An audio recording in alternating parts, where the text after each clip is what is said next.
चारों तरफ युद्ध चल रहा है, पार्लियामेंट चल रही है, लेकिन leader of Pakistan, sorry leader of propaganda जो हैं वो हवाई जहाज पकड़ के कहां गए भाई? ठीक, कहां गए ये नहीं बता पाएंगे। और आज जिसने प्रेस कॉन्फ्रेंस किया, मैं तो खैर आपको बता दें 260 यात्राएं हैं। अच्छा, 260 यात्रा 12 साल में है, खैर छोड़ दीजिए जी। दूसरी चीज है, आज जिसने प्रेस कॉन्फ्रेंस किया, मैं उनको लीडर समझता ही नहीं हूं, क्योंकि नहीं, आपके समझने से क्या था? वो है, वो कॉन्स्टिट्यूशनल है। अरे कॉन्स्टिट्यूशनल थोड़ो है, वो कौन से हैं? हाँ। जिसने प्रेस कॉन्फ्रेंस किया पवन खेड़ा जी, दिल्ली के अंदर हम लोग युवा मोर्चा में थे बीजेपी में, तो उनके बारे में ही सुना करते कि शीला दीक्षित जी के वो सहायक के रूप में काम करते थे। तो जो व्यक्ति गुलामी सारी जिंदगी किया है, तो राहुल गांधी की गुलामी कर रहा है। जो स्क्रिप्ट सोनिया गांधी ने दिया होगा वो ये आके पढ़ के सुना रहा है, क्योंकि दिल्ली के अंदर यही होता है। एक मिनट, मैंने बिल्कुल नहीं बोला इस व्यक्ति के, मैंने बोला नहीं बीबी, ये आदमी ये बदतमीजी कर रहा है, मैं बिल्कुल नहीं बोल रहा हूँ, एक शब्द नहीं बोल रहा हूँ। अगर ये बदतमीजी, ये दूसरी चीज है, भगत सिंह की आज फांसी हुई थी ना, नेहरू जी बड़े वकील थे, बड़ी बड़ी कारों में चलते थे।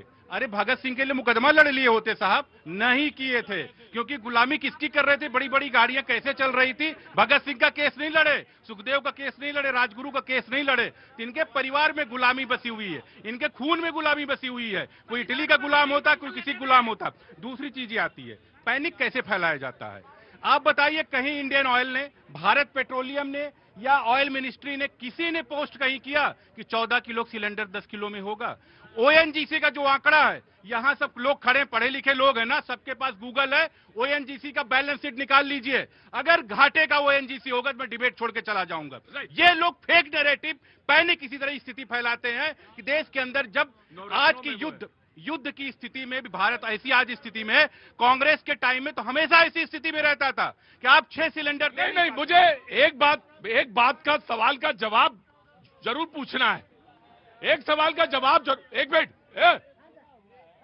एक सवाल का जवाब जरूर पूछना है। बोले मैंने नहीं किया, अपने समय में काम नहीं किया क्योंकि हम बेशरम हैं।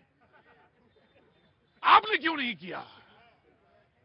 बोले मैं बेशरम हूं, मैंने नहीं किया काम। बोले हम फेल होना चाहते हैं क्लास में, हम फेल हो गए। हम तो फेल ही होना था। अरे तो फिर देश क्यों चलाना था? ये तर्क है। This is logic which is given. ये लॉजिक है कि बोले मुझे फेल होना था क्लास में, मुझे देश चलाना था। जी, समाजवादी पार्टी। देखिए, फेल होना था या पास होना था, परीक्षा की घड़ी तो अभी सरकार की अब आई है। और ये सरकार जब परीक्षा की घड़ी में आई है तो दुनिया भर की इधर उधर की बात करती है, मुद्दों की बात नहीं करती। प्रधानमंत्री जी आज संसद के बीच में आए और संसद में आकर कहते हैं कि मिडिल ईस्ट के देशों से मैं लगातार संपर्क में हूं। पहले उनको यह बताना चाहिए था कि युद्ध किसने शुरू करा। स्टेटमेंट इस बात पे पास होनी चाहिए थी कि अमेरिका के वो संपर्क में है या नहीं है। युद्ध अमेरिका ने शुरू करा है और आप उसकी शांति की बहाली ईरान की बात करते हैं, मिडिल ईस्ट की बात करते हैं। और आज बड़े खेद के साथ कहना पड़ता है, लीडर ऑफ अपोजिशन आज संसद में नहीं थे, लेकिन जो जितने भी उनके वहां पर सांसद बैठे हुए थे, अगर उनकी हथेली चेक करोगे, हर एक बात पे ढप ढप ढप ढप, अगर डेटा था या नहीं था, लगातार वो वहां पर संसद पर ताली पीटते रहे। और मेरे भाई कह रहे थे 2019 की बात, 2019 में जब आपने 9% के क्रूड की डिपेंडेंसी अमेरिका से लेनी शुरू करी थी, क्या जरूरत थी?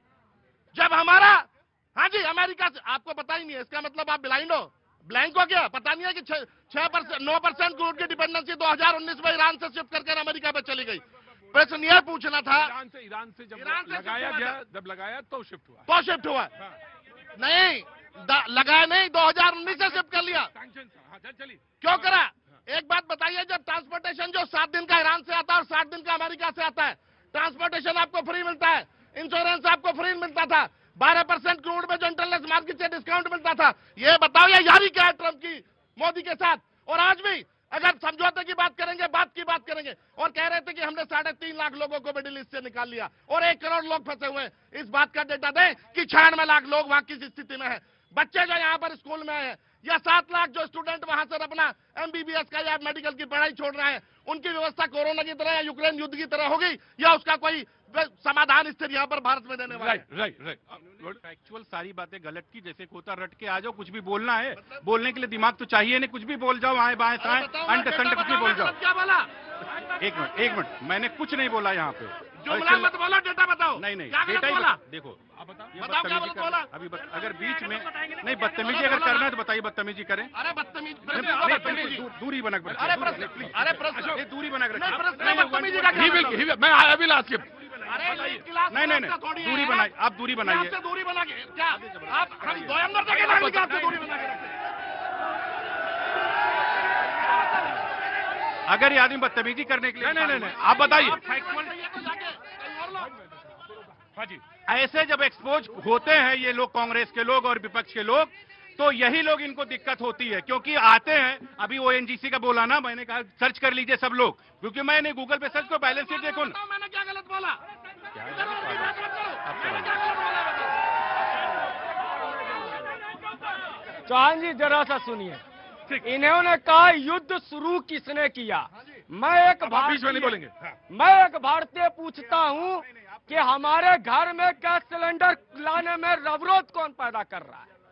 हमारे देश में गैस सिलेंडर वो लाने में अवरोध कर रहा है, उसका नाम ईरान है।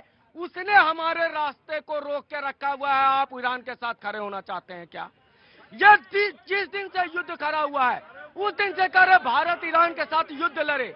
देश में युद्ध अगर होता है तो विकास रुकता है।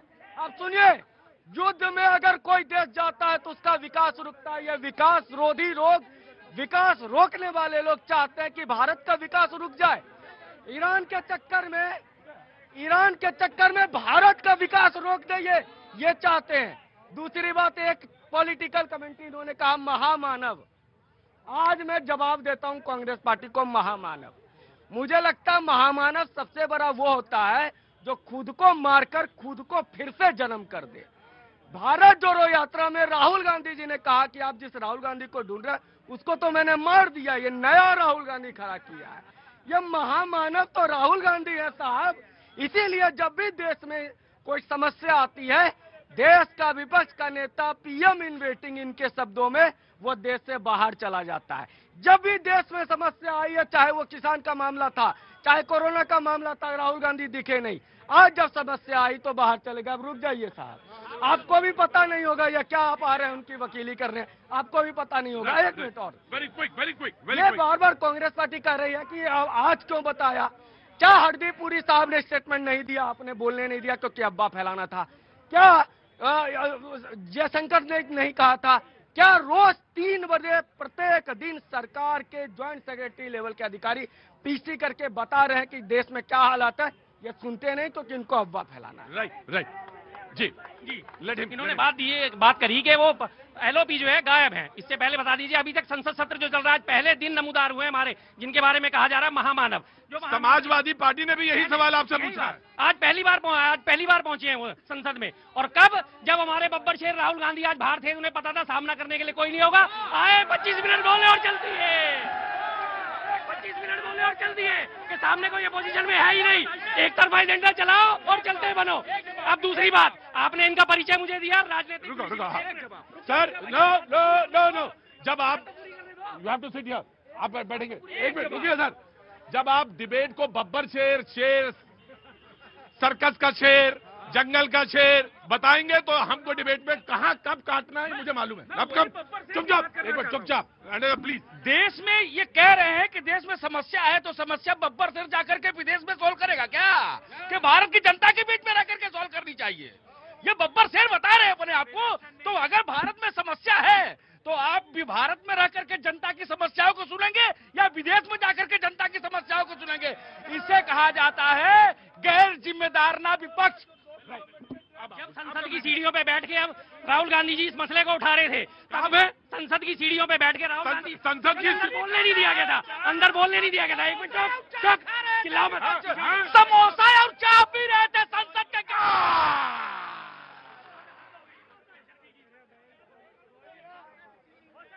जहां इसे कुछ भी कह सकते हैं आप। संसद के अंदर रहना चाहिए या संसद के बाहर बैठना चाहिए? ये दिस इज तो संविधान का मंदिर है, संविधान का पहला पुत्र संसद है। उस पहले पुत्र के गेट के सामने वहाँ समोसा और खा रहे और नेहरू जी ने कहा था, एक बात तुम चुपचाप रहो, भगा दूंगा अभी 2 मिनट के अंदर। दरअसल है क्या, ये जो प्रवक्ता है ना यहाँ पे, इनको केवल बातों को घुमाने का काम करते हैं। आप क्रूड के क्या प्रधानमंत्री सर, ये एक बात कही, एक ही बात कही। इसने कहा कि लीडर ऑफ अपोजिशन को